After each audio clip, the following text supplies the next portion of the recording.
Bago tayo magsimula mga kaninuno, shoutout muna para sa ating member na nag-renew ng kanyang badge. Shoutout para kay Kaka. Maraming salamat kaninuno. I-welcome din natin ang bagong member na nakakuha ng kanyang badge. Shoutout para kay Emmeline Sorige. Yun lamang. Simulan na natin ang kwento. Ang kwentong ito ay hango sa totoong buhay. Mula ito sa isa nating kaninuno. Itago na lang natin ang pangalan niya bilang Dambo. Nangyari ito sa lugar ng Pangasinan.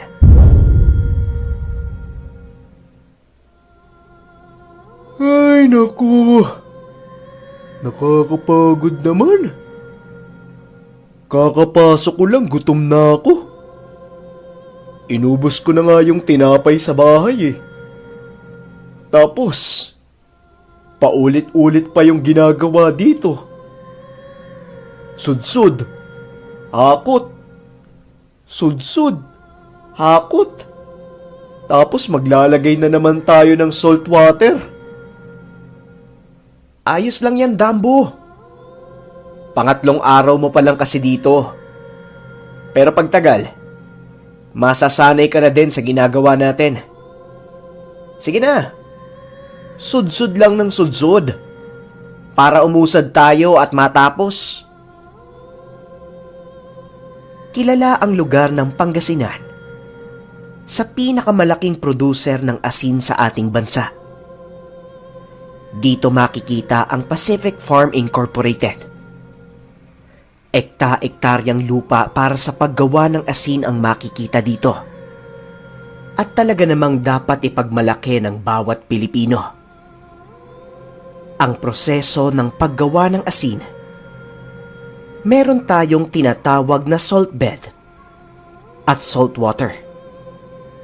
Lalagyan ng salt water ang salt bed at aantayin mabuo ang mga asin. Matapos nun, dito na ito susudsudin. Ang pagsudsod ay pag-aayos ng mga asin. Isinasalansan ito sa isang gilid para madaling hakutin at ilagay sa isang basket. Tapos nun, dadalhin na sa imbakan. Nga pala mga kaninuno, ang salitang Pangasinan ay merong malaking koneksyon sa ating istorya. Araw-araw ang proseso ng paggawa ng asin ay naging normal na pamumuhay ni Dambo at Norman.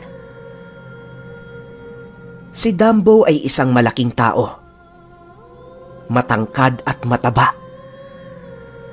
Bago lang siya sa lugar ng asinan. Ayon sa kanya, hindi naman daw niya kailangan magtrabaho dahil meron namang kaya ang kanyang pamilya. Pero dahil kaibigan ng magulang niya yung may-ari ng asinan, pinagtrabaho muna siya doon kasi hindi mapigilan yung paglobo at paglaki ng kanyang katawan. Tamad din kasing mag-ehersisyo ang tao na ito. Kaya yun na lang ang naisip na solusyon ng magulang niya para gumalaw-galaw naman siya. Batugan kasi eh. Habang si Norma naman, isang palayaw din na ibinigay sa kanya. Norman, ibig sabihin normal. Ang itsura kasi ng tao na ito ay yung pwede nating sabihing standard ng itsurang Pilipino. Tama lang ang tangkad at matipuno ang katawan. Norman, gaano ka na ba katagal dito sa asinan? Buti hindi ka nagsasawa.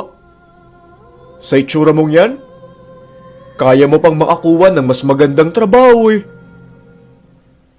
Halos mag-iisang taon na ako dito, Dambo. Ayos na ako dito. Tama naman ang pasahod. Sasapat para sa pang-araw-araw na buhay. Ang layo kaya ng bahay mo. Sipin mo, sa kabilang baryo ka pa. Tapos nagbibisikleta ka lang para makapunta dito. Kung ako sa'yo, matutulog na lang ako. Ganun talaga, Dumbo eh. Kapag hindi ako pumunta dito, wala akong ipambibili ng pagkain. Mahirap mabuhay, no? Ikaw kasi, may kaya kayo eh. Kaya madali lang sa'yo ang lahat. Ngayon nga mahirap eh. Grabing parusa yung binigay sa akin ng mga magulang ko.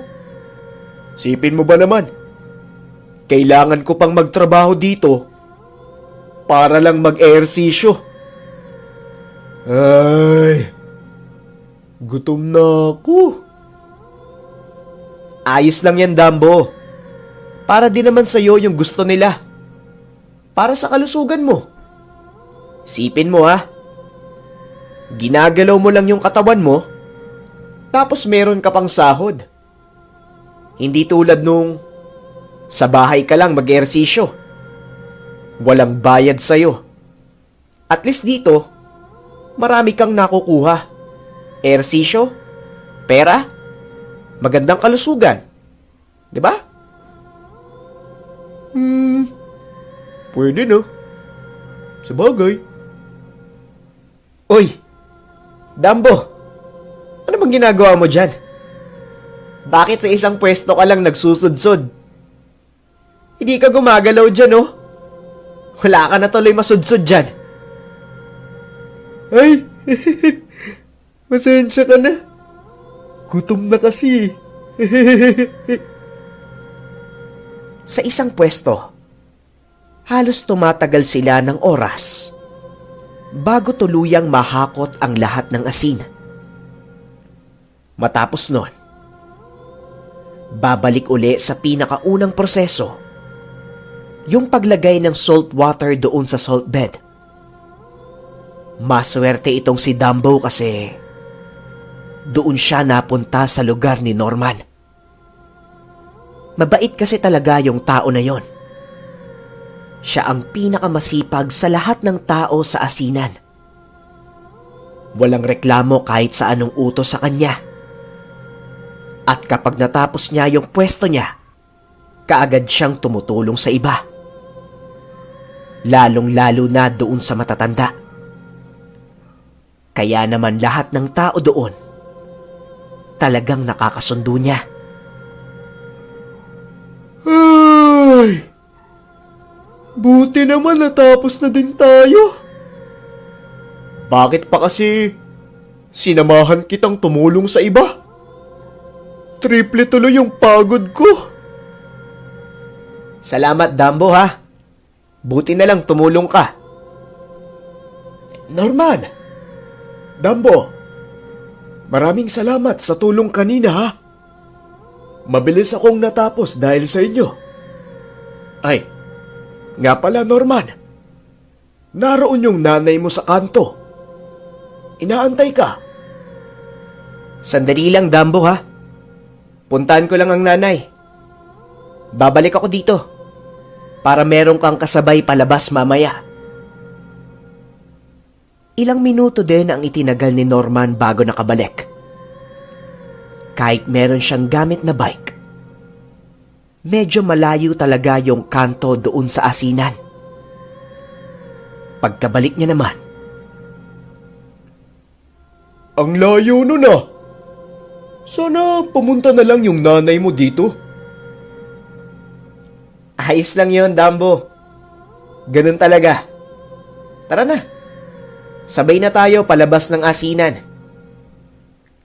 Ilang minuto silang naglakad hanggang makarating sa kanto ng asinan. Magmula doon, kakaliwa na si Dumbo papunta sa bahay nila. Habang si Norma naman, mahaba pa ang babaybayin para makauwi sa kanila.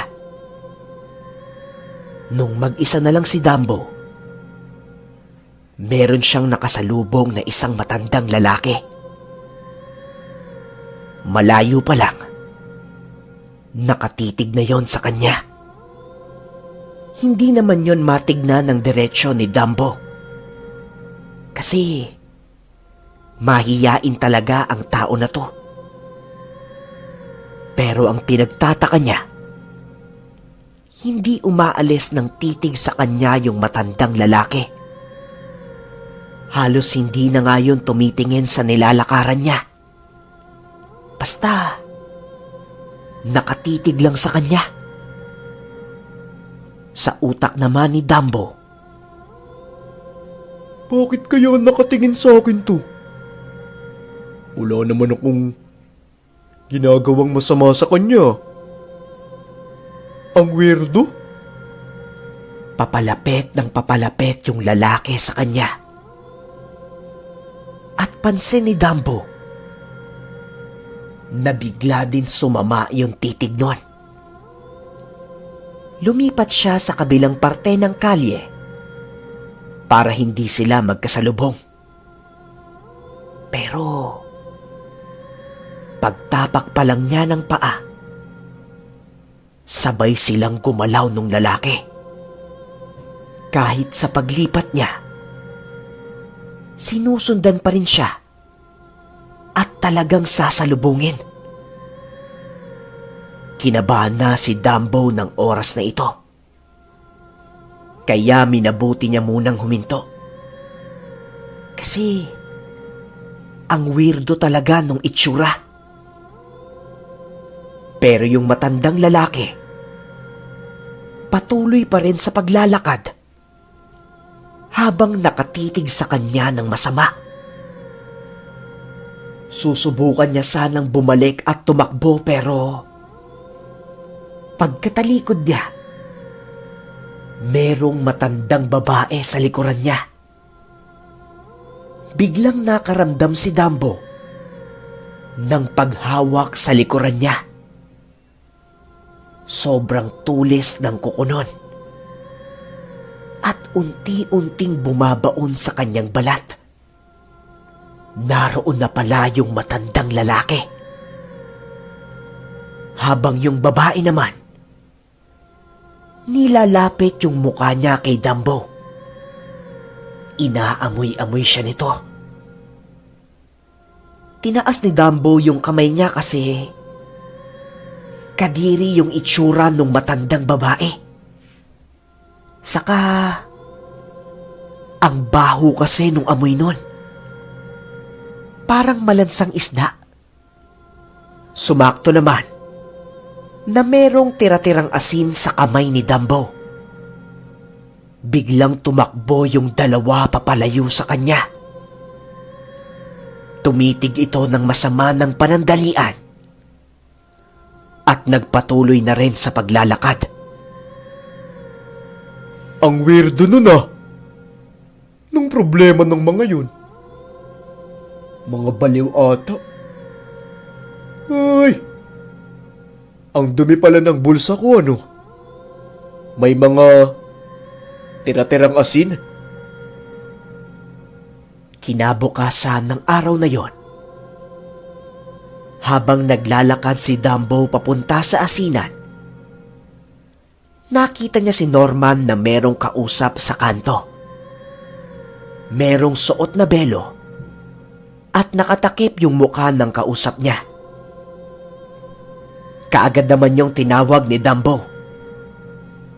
Lalapit sana siya doon pero nagmadali na si Norman magpaalam doon sa kausap niya at lumapit kaagad sa kanya. Oh! Tapos na kayong mag-usap? Sino ba yun? Wala, Dumbo. Nanay ko yon. Meron lang binilin sa akin. Tara na. Sinulyapan uli ni Dumbo yung nanay ni Norman. Nakatayo lang ito doon habang nakaharap sa kanilang dalawa. Kahit medyo nakalayo na sila, hindi pa rin umaalis yung nanay ni Norman doon. Norman, oh. Yung nanay mo. Hindi pa rin umaalis. Baka meron pang sasabihin sa'yo. Balikan mo kaya muna. Baka inaantay ka. Hindi. Ganyan lang talaga yan. Inaantay niya lang makapasok tayo ng asinan bago siya tuluyang umalis. Para siguradong ligtas ako. Ha? Eh di sana inatid ka na lang niya hanggang doon sa loob. Saka, paano uuwi yung nanay mo? Ang layo sa inyo ah. Tapos, pumunta pa siya dito? Hayaan mo lang siya, Dumbo. Ganyan talaga yan. Pero teka, kamusta pala? Nakauwi ka ba ng maayos kapon? Ang weirdo nga eh. Nung naghiwalay na tayo ng daan, meron akong nakasalubong. Matandang lalaki. Ang sama nung titig sa akin eh. Lumipat pa ako ng daan para hindi kami magpang-abot. Nakakatakot kaya yung itsura. Pero sumunod pa rin sa akin. Tatakbo sana ako patalikod. Pagharap ko naman dun sa likod, merong matandang babae. Nilapit sa akin yung mukha tapos inamoy-amoy ako. Ha? Matandang babae? Tapos, paano ka naman nakaalis? Yung kamay ko kasi, nasa loob ng bulsa ko. Ganun ako maglakad, di ba? Tapos ayun, biglang tumakbo nung tinaas ko yung kamay ko. Saka alam mo, napansin ko nga, ang dumi pala ng bulsa ko kahapon. Ang daming asin. Pagtaas ko ng kamay, nagtalsikan yung asin eh.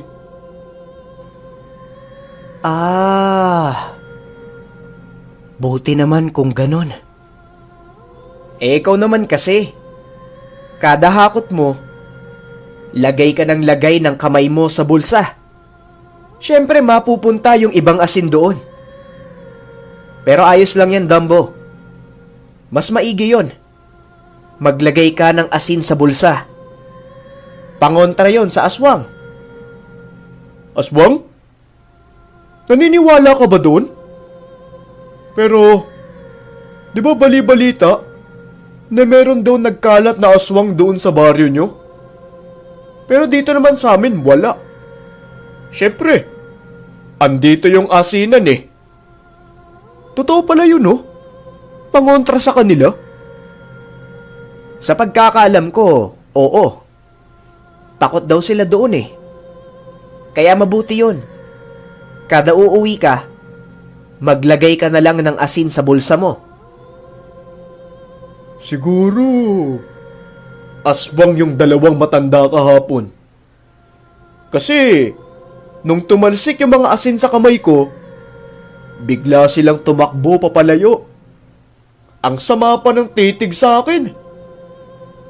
Naku, ang taba ko pa naman. Pagpipiestahan ako ng mga aswang pag nagkataon. Di mas mabuting nagtrabaho ka dito. Mababawasan yung laki ng katawan mo. Nakakatakbo ka na pag ginabol ka ng aswang. Uy naku, tatakbo. Nakakapagod kaya yun. Maglalagay na lang ako ng asin palagi sa bulsa ko. Tapos babato ko sa kanila. Buong araw na naman nagtrabaho si Norman at Dumbo. Mabilis silang natapos sa kanilang pwesto. Kaya tumulong uli sila sa iba. Umabot yon hanggang 5:00 ng hapon. Halos himatayin na si Dumbo sa pagod habang naglalakad pa uwi. Grabe! Gutom na ako, Norman! Alam mo nung una, sa totoo lang ha, ayos eh. Nung napwesto ko sa lugar mo kasi mabait ka. Ngayon napapaisip na ako. Lagi na lang tayong tumutulong sa iba. Mapagod ka naman. Ayos lang yun, Dambo. Kapag mas malakas kang magtrabaho, mas maraming enerhiya ang ginagamit mo. Mas mabilis kang papayat pag ganun. Napatigil ng pagsasalita si Dambo. Kasi doon sa kanto, sa lugar kung saan sila maghihiwalay ng daan, naroon na naman yung nakabelo. Yung nanay ni Norman. Parehong-pareho yung pwesto nito nung huli niyang nakita nung umaga. Oy, Norman, bakit hindi ka nagsasalita dyan? Anong nangyari sa'yo? Yung nanay mo, andun pa din. Hindi yata umuwi yan eh. Tara, lapitan natin. Pakilala mo ko. Ha? Sandali, Dambo. Wag na. Mauna ka na. Mayayain kasi yan eh. Hindi sanay yung nanay ko sa tao. Sige na. Pupunta na ako dun ha. Pasensya ka na. Sa ibang araw na lang siguro. Nagmadali na si Norman papalapit doon sa nanay niya. Habang si Dambo naman, nagpatuloy lang sa paglalakad. Pailing-iling yung itsura ni Norman habang nag-uusap sila nung nanay niya. Para bang nagtatalo silang dalawa. Bago naman tuluyang kumaliwa si Dambo, yung nanay ni Norman biglang humarap sa direksyon niya. Sumenyas ito at pinapalapit siya.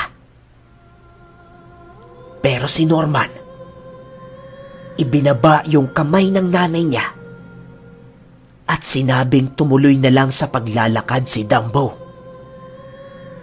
Ha? Problema niyang dalawa?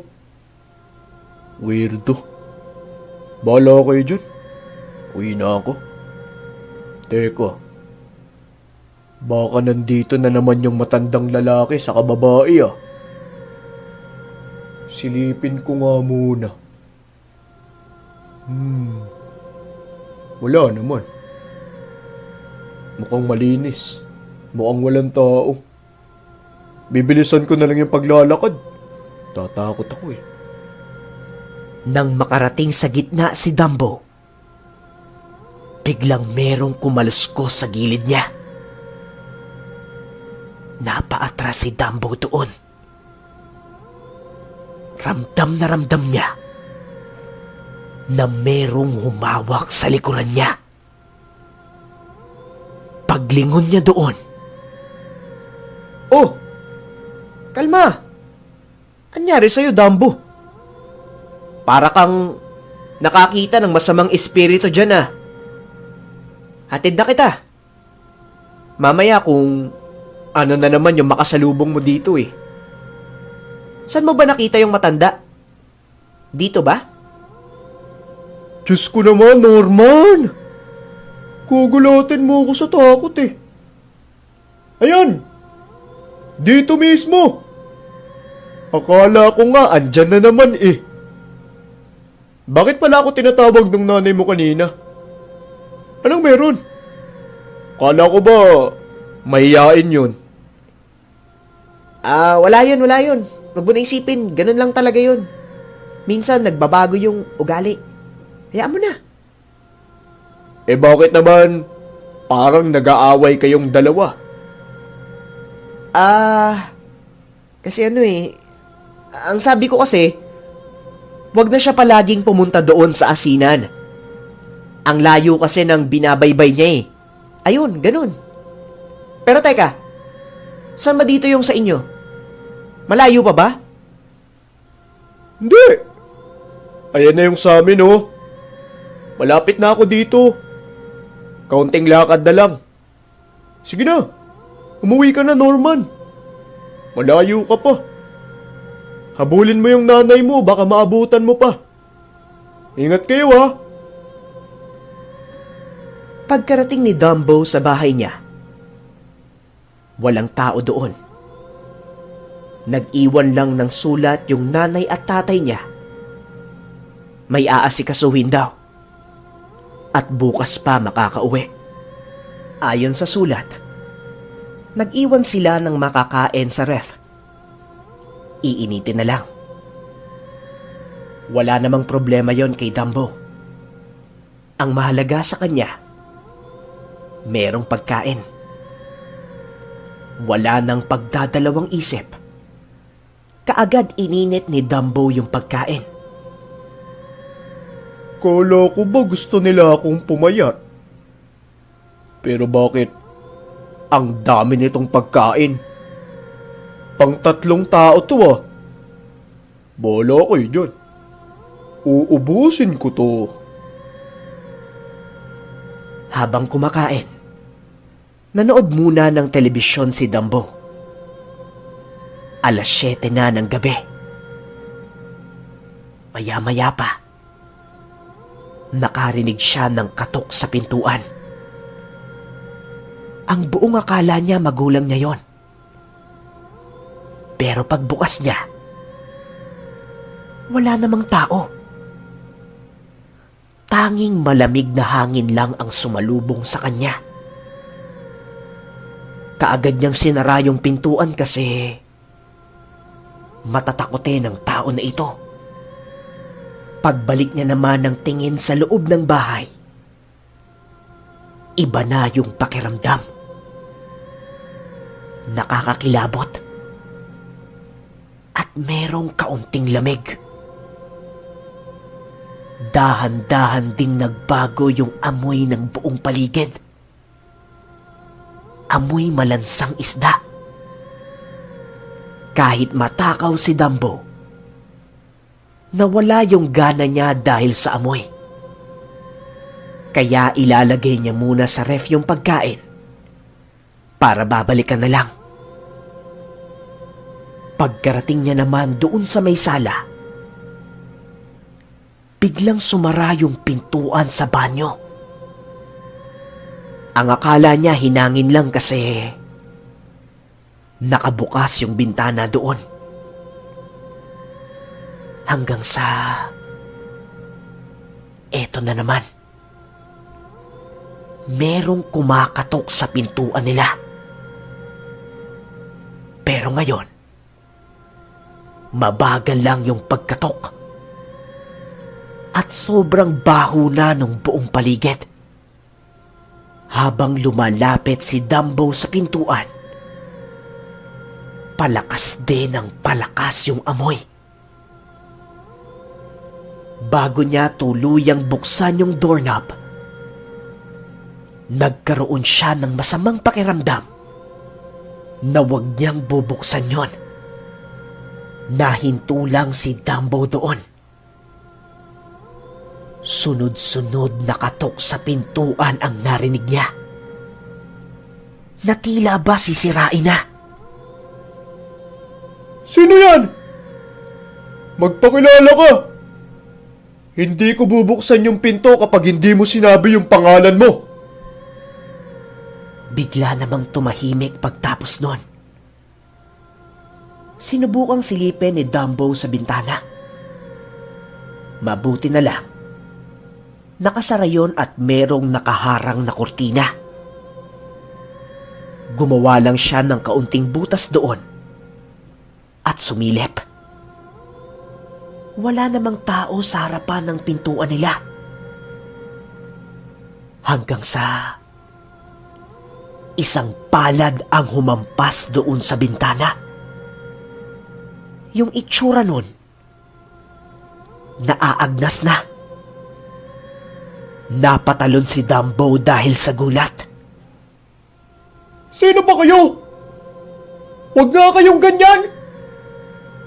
Hindi maganda yung biro nyo! Subukan niyong pumasok dito sa loob! Meron akong hawak na kutsilyo! Hindi kayo nakakatuwa! Matapos nun, dahan-dahang kumalma yung buong paligid. Tapos yung amoy, nawala na rin. Kinabukasan ng araw na yon, maagang umalis si Dumbo ng bahay. Hindi kasi siya masyadong nakatulog dahil sa takot. Kaya minabuti niya na lang na pumunta na kaagad ng asinan. Kakasikat pa lang ng araw nun. Pagkarating niya doon sa kanto, nakarinig siya ng psst, psst. Oy, taba. Paglingon ni Dumbo, naroon yung nanay ni Norman. Parehong belo pa rin ang suot nito. Kaibigan ka ng anak ko, di ba? Bakit hindi ka pumunta sa bahay namin? Masarap akong magluto.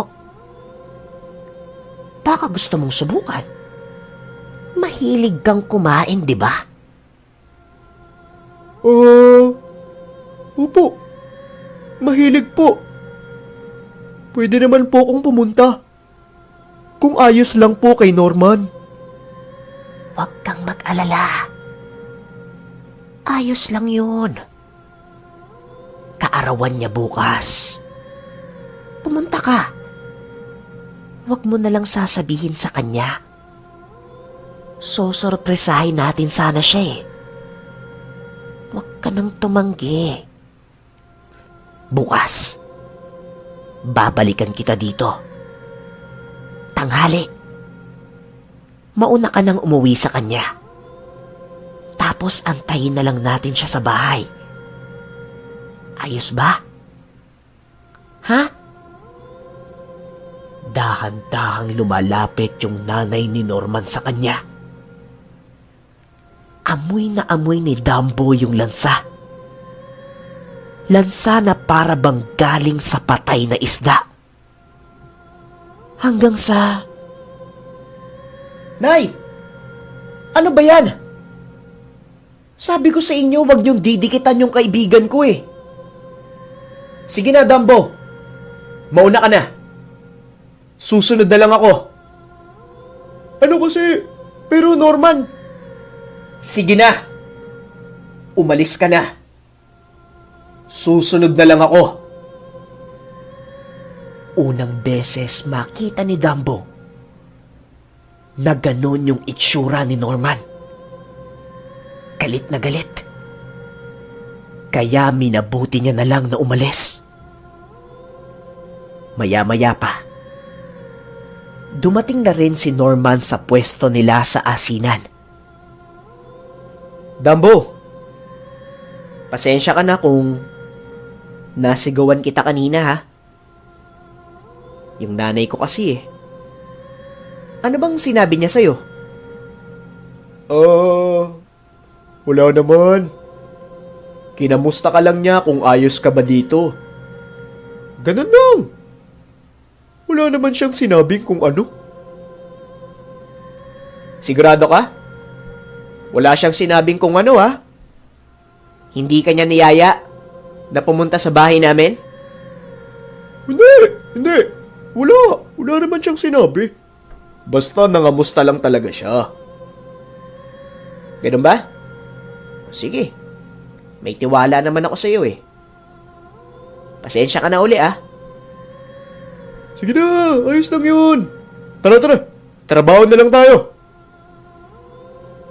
Buong araw ng pagtatrabaho, hindi masyadong nagsalita si Dumbo kasi gusto niya ring sorpresahin yung bago niyang kaibigan. Pero nawiwirduhan talaga siya doon sa nanay ni Norman. Tapos yung amoy ng lansa, talagang pamilyar sa kanya. Pinag-isipan ni Dumbo kung ano ang gagawin niya. Hanggang sumapit ang uwian, wala pa din siyang imek. Oy, Dumbo! Ayos ka lang ba?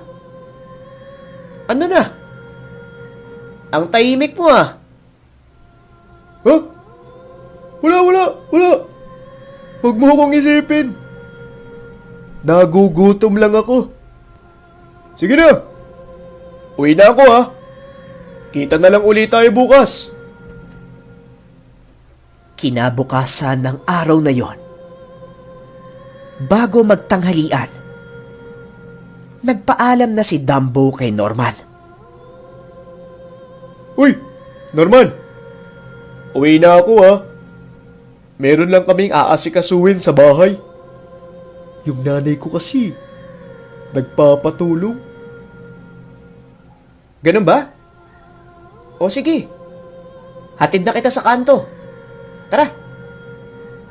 Hindi, wag na. Ayos lang ako. Dito ka na lang. Magtrabaho ka na. Sige. Una na ako ha. Malayo pa si Dumbo sa kanto. Nakita niya na yung nanay ni Norman. Ganun pa rin ang suot nito. Nakabelo. Tricycle ang sinakyan nila papunta roon. Magkatabi lang sila ng nanay ni Norman. Wala itong imek hanggang makarating sa bahay. Doon lang din napansin ni Dumbo na yun sinasakyan pala nila, yung may-ari ng tricycle, doon din nakatira sa bahay ni Norman. Sige na, pumasok ka na sa loob. Huwag kang mahiya. Wala pa naman kaming masyadong bisita eh. Ikaw pa lang. Pagpasok ni Dumbo sa loob, madilim yung bahay.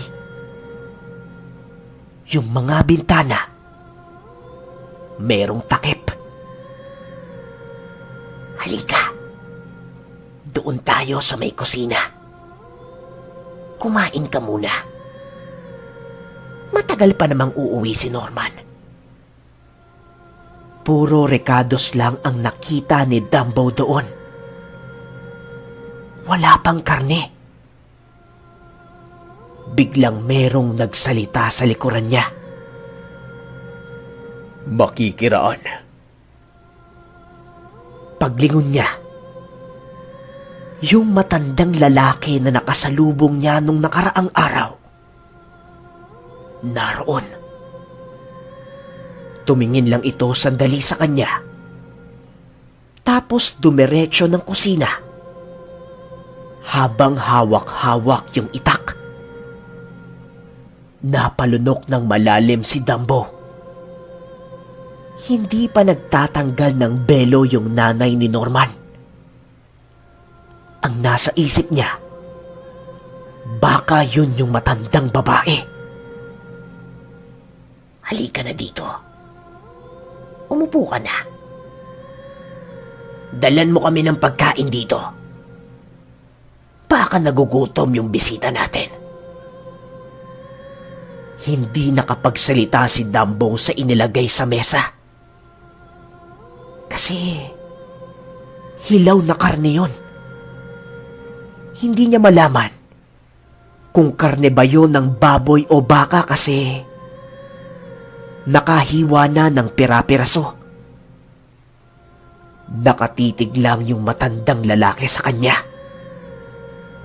habang hawak-hawak yung itak. Tila ba inaantay siyang kainin yung laman? Hindi mo ba nagustuhan yung binigay ko? Tinitignan mo lang eh. Tikman mo. Inalis ng nanay ni Norman yung suot-suot niyang belo. Saksing buhay si Dumbo dito. Kitang-kita ng dalawang mga mata niya na yung matandang babae at yung nanay ni Norman ay iisa. Kumuha yon ng kapirasong karne doon sa plato at kinain yon sa harapan ni Dumbo. Alam mo, Taba, ang pinakaayaw namin, yung tumatanggi sa inaalok naming pagkain. pagkain. Sabi ko naman sa'yo, susurpresahin natin yung kaibigan mo. Kulang kasi yung handa eh. Kaya kailangan naming humanap ng iba pang karne. Sa laki mong yan, tatagal ka pa ng ilang araw. Pasensya na po. Aalis na po ako. Pakisabi na lang kay Norman, maligayang kaarawan po. Maraming salamat. Dali-daling lumabas si Dumbo ng bahay. Pagkabukas niya ng pinto, laking gulat niya kasi madilim na. Ilang oras na pala siyang nasa loob. Pero ang pakiramdam niya, sandali lang. Bigla siyang hinawakan sa kamay ng matandang lalaki. Sa higpit ng pagkakahawak nun, halos bumaon yung kuko sa braso niya. Mabuti na lang, hindi niya nalimutan yung bilin sa kanya ni Norman. Kaagad niyang kinuha yung asin sa bulsa niya at inihagis doon sa matanda. Maniwala kayo sa hindi, sumigaw yon ng napakalakas. Pero yung tunog, angil ng pusa. Nakatakbo si Dumbo matapos nun. Ang problema nga lang, nasa gitna ng mahabang daanan yung bahay nila Norman. Pinaliligiran din yon ng mahabang talahib. Walang ibang bahay doon. Miski ilaw sa kalsada, wala rin. Walang tigil sa pagtakbo si Norman para maisalba ang buhay niya. Nakarinig siya ng mga alulong ng aso. Kasunod nun, mga kaluskos sa talahiban. Tulungan niyo ako! Aswang! Aswang! Tulungan niyo ako! Merong papatay sa akin! Nahihilo na si Dumbo ng dahil sa pagod. Samahan pa ng napakalansang amoy. Nawalan na siya ng pag-asa at umupo na lang. Kitang-kita niya yung paggalaw ng talahib sa harapan niya. Kasabay nun, gigil na angil ng isang hayop. Hanggang sa... Uy! Dumbo! Ayos ka lang ba? Anong ginagawa mo dito? Norman! Yung nanay mo, pinapunta ko sa bahay niyo. Ang sabi niya, kaarawan mo daw. Tapos, yung matandang lalaki sa matandang babae, nasa bahay niyo. Hindi ko alam, Norman. Papatayin nila ako. Ano ba kayo? Mga aswang ba kayo? Halika na. Hahatid kita doon sa sakayan. Pasensya ka na, Dumbo. Bukas na lang ako magpapaliwanag sa asinan. Hindi ka naligtas dito. Hindi lubos makapaniwala si Dumbo sa mga nangyari sa kanya. Kinabukasan naman ng araw na yon, hindi muna sinabi ni Dumbo sa mga magulang niya yung nangyari. Gusto muna kasi niyang marinig yung paliwanag ni Norman. Halos tanghali na siya nang pumasok sa asinan. Pero wala si Norman doon. Nagtanong-tanong siya sa mga tao. Hindi daw ito pumasok. Unang beses lang lumiban sa trabaho ni Norman. Lumipas pa ang ilang araw, linggo, buwan. Hindi pa rin pumasok si Norman. Nang subukan naman ni Dumbo na puntahan yon sa bahay, wala nang nakatira doon. Abandonadong bahay na. Hindi din nagtagal. 1 buwan matapos noon, umalis na rin si Dumbo sa pagawaan. Magmula ng araw ng trahedya, hindi niya na nakita pa si Norman. At kahit kailan, hinding-hindi niya rin malilimutan kung paano siya iniligtas ng asin.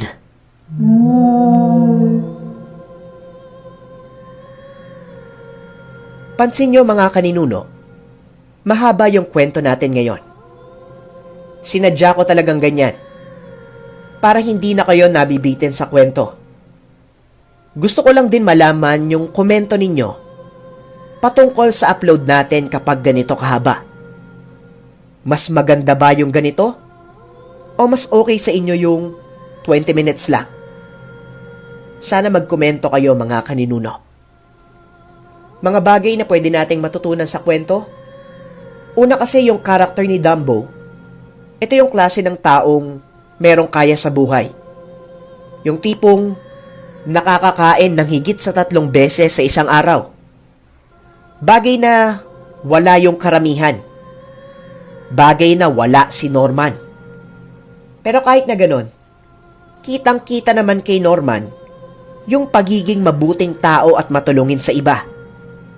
Kasi alam niya yung pakiramdam ng nahihirapan sa buhay. Di tulad ni Dumbo na puro sarap lang, kaya halos walang pake sa ibang tao. Ang iniisip niya lang, yung laman ng kanyang tiyan. Kung titignan natin sa normal na buhay ng isang tao, kung sino pa yung wala, siya pa yung matulungin sa iba. Naobserbahan niyo ba yun? Sa lipunan, mga kaninuno? Kalimitan, yung mga wala, sila pa yung mapagbigay. Susunod, pansin naman natin, hindi makalapit sa asinan yung nanay ni Norman. Aswang eh. Isa sa pinakamabisang pangontra sa kanila yon. Pero itong si Norman naman, nagtatrabaho pa doon. Sa palagay ko, hindi pa napapasa sa kanya yung pagiging aswang. At ayaw niya din sigurong tanggapin. Mahalagang parte ng storya, yung nagtatalo sila ng nanay niya. Tapos biglang tinawag si Dumbo. Feeling ko, inuutusan siya ng nanay niya na papuntahin si Dumbo doon sa bahay para biktimahin.